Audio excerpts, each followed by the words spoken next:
ரசிகர்கள் என் படங்களுக்காக காத்திருக்கிறார்கள். நடிகர் தனுஷ். தனுஷ், ராஷ்மிகா மந்தனா, நாகார்ஜுனா மற்றும் பலரது நடிப்பில் வரும் 20ஆம் தேதி வெளிவரும் திரைப்படம் குபேரா.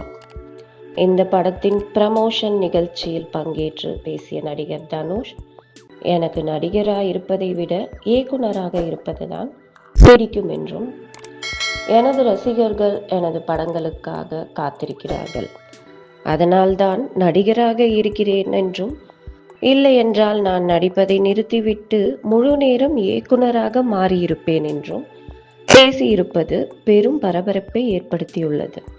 தனுஷ் இயக்கத்தில் உருவான ராயன் திரைப்படம் பெரும் வெற்றி பெற்ற நிலையில் தற்போது இவர் இட்லி கடை படத்தையும் இயக்கியிருக்கிறார். படம் அக்டோபர் 2 வெளிவருகிறது. தனுஷுக்கு அவரது ரசிகர்கள் மீது அவ்வளவு நம்பிக்கையா?